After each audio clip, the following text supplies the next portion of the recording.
बिहार के 45,000 गांव में इन दिनों जमीन सर्वे का काम चल रहा है। सर्वे को लेकर जमीन मालिकों में सर्वे की प्रक्रिया, जरूरी कागजात और मालिकाना हक तय होने की योग्यता से जुड़े कई प्रकार के सवाल हैं, जिनका समाधान जरूरी है। लिहाजा इन सभी कंफ्यूजन को दूर करने के लिए राजस्व एवं भूमि सुधार विभाग की ओर से गांव में शिविर लगाकर लोगों को जानकारी दी जा रही है। शिविर में लोगों को बताया जा रहा है कि उन्हें अपने जमीन से जुड़े किन अहम कागजातों को सर्वे के वक्त दिखाना है।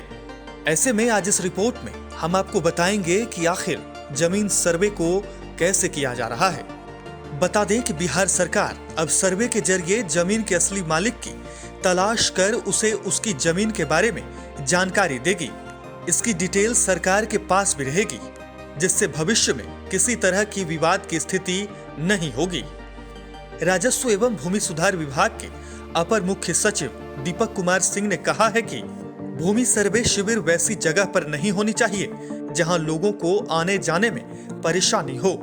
शिविर का गठन अंचल या अंचल कार्यालय के आसपास ही किया जाना चाहिए। अंचल कार्यालय परिसर के आधुनिक अभिलेखागारों में शिविर गठन होने से उसमें उपलब्ध कंप्यूटर और प्रिंटर का इस्तेमाल सर्वे के कार्य में किया जा सकेगा। सर्वेक्षण की पूरी देखरेख जिले के डीएम कर रहे हैं। वहीं अपर मुख्य सचिव ने कहा कि अभी कई जगहों पर ऐसा हो रहा है कि अगर कोई व्यक्ति है जिनके 3-4 बेटे हैं या परिजनों के नीचे जो पीढ़ी है उसमें अगर जमीन का बंटवारा होता है तो इस बंटवारे के संपूर्ण कागजात होने चाहिए और खतियान में भी वो दर्ज होना चाहिए। उन्होंने यह भी कहा कि कई बार ऐसा भी होता है कि किसी ने बहुत पहले कोई जमीन खरीदी हो लेकिन उसका अपडेशन नहीं हुआ हो, तो इस वजह से भी जमीन का विवाद काफी बढ़ रहा है। अपर मुख्य सचिव ने बताया, इन सभी को दुरुस्त करने के लिए अभी हमारे जितने भी सर्वे अथॉरिटी हैं वो ग्राउंड लेवल पर जाएंगे और एक एक प्लॉट का सर्वे करेंगे। सर्वे करने के बाद यह रिकॉर्ड रखा जाएगा कि कौन सी जमीन किसकी है, कौन जमीन के असली मालिक हैं। उनकी जमीन का वेरिफिकेशन, रीवेरिफिकेशन और फिर पब्लिकेशन होगा। लोगों को ऑब्जेक्शन करने का भी समय दिया जाएगा।